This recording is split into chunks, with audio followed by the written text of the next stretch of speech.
नुमैर और ज़ारा इकट्ठे खड़े होते हैं क्योंकि दोनों बेस्ट फ्रेंड हैं। ज़ारा को नुमैर बताता है कि अंजलि मेरी वजह से मर गई, जिस पर ज़ारा गुस्से में आ जाती है और कहती है कि लोगों का काम होता है बकवास करना, तुम इस बारे में ना सोचो। लेकिन नुमैर उसकी कोई बात नहीं सुनता और कहता है कि मैंने तो डीएनए की रिपोर्ट भी चेक नहीं की। डीएनए का नाम सुनकर ज़ारा चौंक जाती है और कहती है कि इसका डीएनए, जिस पर नुमैर कहता है कि अनादिल का। ये सुनकर ज़ारा होश खो जाती है और कहती है कि मुझे समझ नहीं आ रही तुम कैसे बातें कर रहे हो, हालांकि तुम जानती हो कि डीएनए की रिपोर्ट गलत हो सकती है लेकिन रिपोर्ट गलत नहीं हो सकती। तुम उसको इस वजह से शक कर रही हो क्योंकि वो उम्मीद के साथ थी, उसने तुम पर ट्रस्ट किया था, वो तुम्हारे पार्टनर थे और तुम मेरे दोस्त थे, मैंने तुम्हें सब कुछ बताया था। इस पर नुमैर जो होता है उसको एक कागज़ देता है, कहता है ये पढ़ो। कागज़ पढ़ने के बाद ज़ारा मरीज गुस्से में आ जाती है और कहती है कि व्हाट द हेल, तुमने दीपू की ज़िंदगी को कितना मिजरेबल बना दिया था कि उसने खुदकुशी कर ली। और मुसीबत तो यह है कि मैं तुम्हें पुलिस के हवाले भी नहीं कर सकती।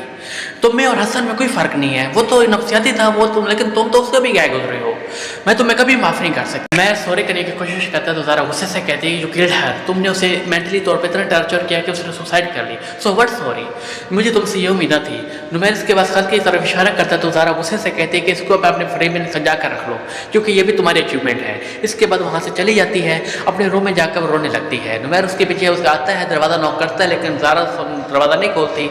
इसके बाद नुमैर को दिखाया गया वो अफसरदा सा बैठा होता है अकेला और अंधलीब के बारे में सोच रहा होता है, काफ़ी दुखी होता है। और इसके बाद अगले सीन में अंधलीब को दिखाया गया है जो कि एक दूसरी सिटी में रह रही है और एक पार्लर का काम कर रही है। अंधलीब को पार्लर में मुख्तलिफ काम करते हुए दिखाया गया है। इसके बाद अगले सीन में नुमैर और उसकी मदर को दिखाया जाता है। नुमैर की मदर अनादिल के पास खड़ी होती है, इतनी देर में नुमैर भी वहीं आ जाता है। नुमैर को देखकर उसकी मदर कहती है कि मैंने मेड को छुट्टी दे दी है, उसको फ्लू हो गया था, मैं अब अकेले अनादिल को नहीं संभाल सकती, इसका कोई ना कोई इंतज़ाम करना पड़ेगा। इस पर नुमैर कहता है कि आप परेशान ना हो, मैं सब देख लूँगा। जिस पर उसकी मदर कहती है कि तुम डॉक्टर हो, तुम्हें वहाँ भी तो काम करना पड़ता है। जिस पर नुमैर कहता है कि मदर क्या हो गया आपको, डॉक्टर भी इंसान होते हैं, उनके बच्चे होते हैं, उनकी फैमिली होती है, उनके सुख दुख होती हैं, उनको वो भी तो देखना होता है। वैसे आप परेशान हो, मैंने हॉस्पिटल से रिज़ाइन कर दिया है, अब मैं पूरी ज़िंदगी अनादिल के पास रहूँगा। ये सुनकर उसकी मदर खामोश हो जाती है। अंधलीब अपने फ्रेंड को कहती है कि मेरे हाथों में बहुत दर्द है, मुझसे काम नहीं होता यह पार्लर का, भला ये भी कोई काम है सलून का, किसी का हाथ दबाओ, किसी के पैर दबाओ। जिस पर उसकी फ्रेंड कहती है कि तुम लकी हो कि तुम्हें जॉब मिल गई, वरना तुम्हारे पास तो डिग्री भी नहीं है। बेरोजगारी का ये आलम है कि आसानी से जॉब नहीं मिलती, और वैसे भी तुम्हें ऐसे ऐसे काम की आदत पड़ जाएगी, मेरी मानो तो ये जॉब करती रहो। जिस पर अंधलीब खामोश हो जाती है और कहती है कि मुझे नहीं पता था कि ज़िंदगी इतनी मुश्किल होती है। जिस पर उसकी फ्रेंड कहती है कि दोस्त, ज़िंदगी गुजारना बहुत मुश्किल है, अपने पेट पालने के लिए बहुत कुछ करना पड़ता है। जिस मतलब मैं तुम मानो तो मैं ये कहती हूँ कि तुम वापस चली जाओ। जिस पर अंधलीब इनकार कर देती है, कहती कि मैं वापस नहीं जाऊँगी। ये सुनकर उसके फ्रेंड कहती है चलो ठीक है, जैसे तुम्हारी मर्जी, मैं तुम्हारे लिए चाय बना कर आती हूँ। वो चाय बनाने चली जाती है। ज़ारा अपनी मदर के पास होती है, उसकी मदर कहती है कि काफ़ी दिन हो कि तुमने नुमैर के बारे में मुझे कुछ नहीं बताया। जिस पर ज़ारा झूठ बोलती है और कहती है कि काफ़ी दिन से फिर उसके साथ मुलाकात नहीं हो रही। ये सुनकर उसकी मदर कहते हैं कि चलो इसी बहाने फिर उसके घर चली जाना और अनादिल से भी मिल लेना। मैंने तुम्हें बताया नहीं कि सादिया मेरे पास आई थी, वो कह रही थी कि अनादिल को लेकर नुमैर उनके पास गया था, लेकिन वो इस बात पर राज़ी नहीं हुई क्योंकि वो नहीं चाहती कि अनादिल अपने बाग पे बगैर रहे। ये सुनकर ज़ारा बदमज़ा होती है और बहर आ जाती है और सोचती है कि मम्मी मैं आपको किस तरह बताऊँ कि मुझे नुमैर से कितनी नफरत हो चुकी है। इसके बाद नुमैर को दिखाया जाता है, वो काफ़ी दुखी होता है और अंधलीब का ख्याल अब खोया होता है। अंधलीब के बारे में सोच रहा होता है, वो मोबाइल निकाल कर उसका वॉइस मैसेज सुनता है जहाँ पर अंधलीब उसको बता रही होती है कि आप कब तक आएंगे, घर मैंने आपकी पसंद का खाना बनाया है। ये सुनकर नुमैर जो होता है रोने लगता है और कहता है कि तुम पास हो गए, मैं फेल हो गया। नुमैर की मदर अनादिल के पास होती है, नुमैर भी वहीं आ जाता है। उसकी शक्ल को देखकर उसकी मदर कहती है कि क्या हो गया तुम्हें, लगता है कि पूरी रात रोते रह गए हो, देखो संभाले आपने आपको, मैं तुम्हें तो अपने आप को संभाल रही हूँ, और देखो तो और कुछ नहीं तो मेरा क्यों ख्याल कर लो। जिस पर नुमैर कहता है कि आपके तो ख्याल देख रहा हूँ, वरना आप जानती हैं कि कत्ल की सज़ा क्या होती है। इतनी देर में ज़ारा भी वहीं आ जाती है और नुमैर की आवाज़ सुन लेती है, आकर कहती है कि आंटी ये ठीक कह रहा है, मैं अनादिल के साथ मिलने के लिए आई हूँ, इसको कहो यहाँ से चला जाए। इस पर नुमैर वहाँ से चला जाता है। नुमैर की मदर कहती है कि देखो तुम्हारा बेस्ट फ्रेंड था। इस पर ज़ारा कहती है कि आप क्या चाहती हैं कि मैं इसके साथ हमदर्दी करूँ। इस पर नुमैर की मदर कहती है कि तुम अनादिल के साथ भी तो हमदर्दी करती हो। इस पर ज़ारा कहती है कि आंटी प्लीज़, मैं नहीं चाहती कि जब हमारे पास अनादिल हो तो हम इस तरह की बातें करें। इस पर नुमैर की मदर खामोश हो जाती है। इसके बाद अंधलीब को दिखाया जाता है, वो अपने पार्लर पर होती है कस्टमर के साथ। कस्टमर उसके काम से खुश होती है और कहती है कि मुझे बहुत कम काम और लोग पसंद आते हैं, मुझे लगता है तुम यहाँ की नहीं हो, मुझे अपना नंबर दे दो, मैं तुम्हारे साथ कॉन्टैक्ट करूँगी। इस पर अंधलीब घबरा जाती है और कहती है कि नंबर शेयर करने की इजाज़त नहीं। ये सुनकर उसके कस्टमर कहते हैं कि देखो तुम घबराओ नहीं, ये लो मेरा सेल, उस पर अपना नंबर लिख दो। जिस पर अंधलीब अपना नंबर सेंड कर देती है। ज़ारा को हॉस्पिटल जाते हुए दिखाया गया है। वो सिक्योरिटी गार्ड से पूछती है कि डॉक्टर उमैर का आ गए कि इस बार सिक्योरिटी गार्ड कहते हैं कि नहीं अभी वो नहीं आए। इसके बाद डॉक्टर ज़ारा आगे बढ़ जाती है। उसके बाद डॉक्टर मुज़न्ना के पास जाती है और डॉक्टर उमैर का पूछती है, जिस पर डॉक्टर मुज़न्ना कहती है कि आपका तो बेस्ट फ्रेंड है, आपको नहीं पता कि उन्होंने रिज़ाइन कर दिया, इस वजह से काफ़ी प्रॉब्लम हो रही है, पेशेंट काफ़ी सफ़र कर रहे हैं, इतना आसान नहीं होता कि एकदम डॉक्टर चेंज करना। इस पर डॉक्टर ज़ारा खामोश हो जाती हैं। अगले सीन में ये दिखाया गया है कि ज़ारा नुमैर के घर जाती है मनाजिर से मिलने के लिए। वहाँ पे उसका सामना होता है नुमैर के साथ। नुमैर रोक लेता है ज़ारा को, कहता है कि मैं आपसे कोई बात कर सकता हूँ। जिस पर ज़ारा कहती है कि अगर आपको बात करनी है तो एडमिट से कर लें, वो काफ़ी परेशान हो रही है क्योंकि आपके पेशेंट जो है काफ़ी सफ़र कर रही हैं। इस पर नुमैर कहता है कि मैंने हॉस्पिटल से रिज़ाइन कर दी है, जितना कमाना था कमा लिया।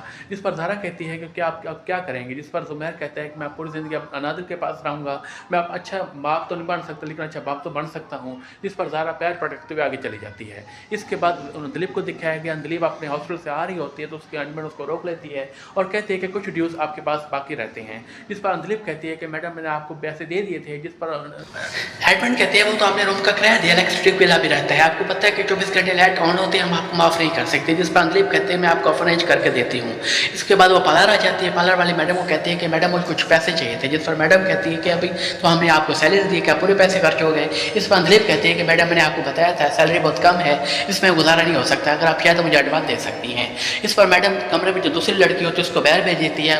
दिलीप को कहती है कि देखो पैसों की ज़रूरत तो सबको होती है, अगर आप चाहें तो आप पैसों में खेल सकती है, थोड़ा सा काम करना होगा, रात को आप मेरे पास आ जाना, सुबह वापस आ जाना। इस पर दिलीप गुस्से में आ जाती है और कहते हैं कि मैडम आपकी हिम्मत कैसे हो मुझसे ये बात करने की। इस पर मैडम कहते हैं कि ज़्यादा गुस्सा करने की ज़रूरत नहीं, तुम भी तो घर से भागी हुई हो, कोई नेक प्रवीण तो नहीं। इस पर दिलीप कहती है कि मैडम मैं थूकती हूँ आपकी ऐसी नौकरी पर, मुझे जॉब नहीं करनी, मैं इस वक्त यहाँ से जा रही हूँ। मैडम उसको रोकने की कोशिश करती है लेकिन दिलीप नहीं रुकती, वहाँ से चली जाती है। नुमैर अपनी मदर के पास आता है। उसकी मदर कहती है कि कहाँ जा रहे हो। जिस पर नुमैर कहता है कि हॉस्पिटल जा रहा हूँ, 2-3 घंटे के बाद वापस आ जाऊँगा। ज़ारा घर पर आई हुई है नादिल से मिलने के लिए, वो मुझे अवॉइड करना चाहती है, जब वो चली जाएगी तो मैं आ जाऊँगा वापस। जिस पर उसकी मदर कहती है कि वो ऐसा कैसे कर सकती है। इस पर नुमैर कहता है कि मैंने दिलीप के साथ बुरा किया, लोगों की नफरतों का सामना तो मुझे करना पड़ेगा। ये कहकर वो वहाँ से चला जाता है। इसके बाद दिलीप रोते हुए अपने रूम में वापस आती है। उसकी फ्रेंड भी वही होती है, वो उसको रोता हुआ देख कर कहती है क्या हुआ। जिस पर दिलीप कहती है कि वो लोग बहुत बुरे हैं, कोई लोग मुझे सुनाते हैं, कोई मुझे बुरे काम करने का कहता है, मैं ये जॉब छोड़ दूंगी। जिस पर उसकी फ्रेंड कहते हैं कि चलो ठीक है जॉब छोड़ देना, मैं कोशिश करूंगी कुछ दूसरी जॉब तुम्हें अच्छी मिल जाए। जिस पर दिलीप कहती है कि मुझे पता नहीं था कि ज़िंदगी दिन मुश्किल होती है। इस पर उसकी फ्रेंड कहती है कि ज़िंदगी तो है, मुश्किल तो होगी, ज़िंदगी में हमें बहुत से लोग मिलते हैं, कुछ अच्छे होते हैं कुछ बुरे होते हैं, तुम फिक्र ना करो, देखो तुम अपना मूड अच्छा करो, कहीं बाहर चलते हैं खाना खाने के लिए। इस पर दिलीप कहती है कि अभी मेरा मूड नहीं हो रहा, थोड़ी देर बाद चलेंगे। इसके बाद वो खाना खाने जाते हैं तो दिलीप वहाँ एक बच्ची को देखती है और उसकी फ्रेंड कहती है कि क्या देख रहे हो, खाना खाओ। जिस पर दिलीप कहते हैं कि वो देखो कितनी प्यारी बच्ची है। जिस पर उसकी फ्रेंड कहती है कि बच्चे तो होते प्यारे हैं। जिस पर दिलीप कहती है कि जब मैंने सोच लिया जब मैं अपने पाँव पर खड़ी हो जाऊंगी तो मैं अपने बेटी को वापस ले आऊँगी। उसकी फ्रेंड कहती है चलो ठीक है इंशाल्लाह तुम ऐसे ही करना, अभी खाना खाओ, खाना ठंडा हो रहा है। नुमैर जो कि काफ़ी देर से घर से निकला हुआ होता है वापस नहीं आता, जिसकी वजह से उसकी मदर परेशान हो जाती है। परेशानी की वजह से वो ज़ारा को कॉल मिलाती हैं। ज़ारा उनका नंबर देकर फ़ोन उठा लेती है। नुमैर की मदर कहते हैं कि बेटा काफ़ी देर हो गई, नुमैर घर से निकला था वापस नहीं आया, इस वजह से तुम्हें कॉल मिला रही हूँ। जिस पर ज़ारा कहती है कि आंटी आप परेशान ना हो, नुमैर कोई बच्चा नहीं है, वापस आ जाएगा। इस पर नुमैर की मदर कहती है कि तुम नहीं जानते कि नुमैर आजकल किस कदर दैनिक कर्ब से गुजर रहा है, मैं डरती हूँ कि अपने साथ को उल्टा सीधा ना कर ले। इसलिए सुनकर ज़ारा परेशान हो जाती है, कहते हैं कि आंटी आप परेशान ना हो, मैं देखती हूँ। ये कहकर वो घर से निकल जाती है। इसके बाद नुमैर को दिखाया जाता है काफ़ी दुखी हालत में अकेला खड़ा होता है और दिलीप की सोचों में गर्क होता है।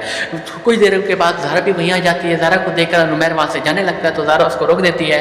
नुमैर कहता है सॉरी तुम मुझसे बात नहीं करना चाहती। इस पर ज़ारा कहती है कि अभी तो मैं तुम्हारे पास आई हूँ बात करने के लिए। इस पर नुमैर कहता है कि जाऊँ तो जाऊँ कहाँ, उसकी कब्र भी तो कोई नहीं है। छलांग लगाने से पहले दिलीप किस कदर कर्ब से गुजरी होगी, क्या क्या सोचा होगा उसने, जी मैंने उसके साथ बहुत बुरा किया। जिस पर ज़ारा कहती है कि तुम वादा करो हमारे साथ, तुम भी कुछ ऐसा उल्टा नहीं करोगे, तुम एक बच्ची के बाप हो, अगर तुम ऐसी हरकत करोगे तो क्या मुँह दिखाओगे अपनी बीवी को। जिस पर ज़ुमैर कहते हैं कि क्या मैं ऐसा भी नहीं कर सकता। जिस पर ज़ारा कहती है कि नहीं तुम्हें कुछ भी गलत करने की इजाज़त नहीं। जिस पर नुमैर कहते हैं कि एक वो थी जो मुझे कभी खामोश नहीं रहने देती थी और एक मेरी दोस्त थी जो इस हादसे के बाद गुम हो गई। ज़ारा कहते हैं कि मेरा भी तो दोस्त गुम हो गया, मैंने तो बहुत कुछ झेला है दीपू की वजह से। दीपू जहाँ भी होगी खुश होगी, तुम हमारे साथ वादा करोगे तुम कुछ ऐसा उल्टा नहीं करोगे जिसकी वजह से हमें तकलीफ पहुँचे। ज़ारा जब अपने घर वापस आती है तो नानो भी वहीं ही होती हैं। ज़ारा नानो को सलाम करके कमरे में चली जाती है। नानो बेटी से कहती है फिर क्या सोचा तुमने ज़ारा के बारे में? जिस पर बेटी उनकी कहती है कि किस लिए बात कर रही है? जिस पर नानो कहती है कि क्या तुमने बेटे की शादी नहीं करनी? जिस पर उनकी बेटी कहती है शादी करनी तो है। जिस पर नानो कहती है इस पर जल्द देर किस बात की, उम्र निकलती जा रही है। हालांकि पहले भी इसको अपने खावत को छोड़ के नहीं आना चाहिए था। चलो वो किस्सा पाक हुआ। मैं तो चाहती हूँ कि ज़ारा की शादी जल्द से जल्द हो जाए। इतनी देर में ज़ारा के फादर भी वहीं आ जाती हैं। कहते हैं क्या बातें हो रही हैं? इस पर नानो कहते हैं और क्या बातें हो रही हैं, बस ज़ारा की शादी के बारे में बात कर रही हूँ। भाई मैं तो कहती हूँ कि तुम लोग नुमैर और ज़ारा की शादी कर दो, क्योंकि एक बच्ची है, बच्ची को अपनी माँ मिल जाएगी। ये सुनकर उनके फादर चुप हो जाती हैं। नानो कहती हैं कि अंधलीब के बारे में सारा सब कुछ जानती है और नुमैर भी हसन के बारे में सब कुछ जानता है। मैं तो कहती हूँ कि ज़ारा के लिए हसन नुमैर से ज़्यादा अच्छा लड़का कोई मिल ही नहीं सकता। तो जिस पर उसके फादर कहते हैं कि अम्मा प्लीज़ अभी रहने दें, अभी इन बातों का वक्त नहीं। ये सुनकर नानो का मुंह बन जाता है। कहता है कि चलो भाई मैं तो तुम्हें राय दे रही थी, बाकी तुम्हारी मर्जी। ज़ारा अपने हॉस्पिटल के पास खड़ी होती है। नुमैर उसको देख ले तो उसके पास वहीं आ जाता है। नुमैर आकर कहता है कि अब तो मैं ड्रॉप कर दूँ। जिस पर ज़ारा कहते हैं कि नहीं शुक्रिया, मैं ड्राइवर यहीं आ रहा है। इस पर नुमैर कहता है कि देखो काफ़ी रात हो गई, ये जगह सेफ़ नहीं है, मैं तुम्हें ड्रॉप कर देता हूँ।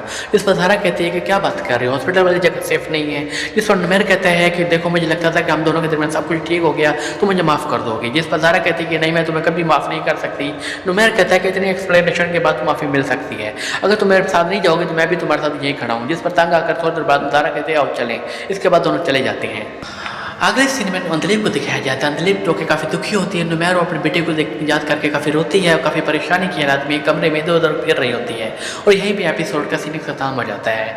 अगले सीन जानने के लिए जुड़े रहे हमारे साथ। शुक्रिया आप दोस्तों का जो हमारे साथ रहते हैं।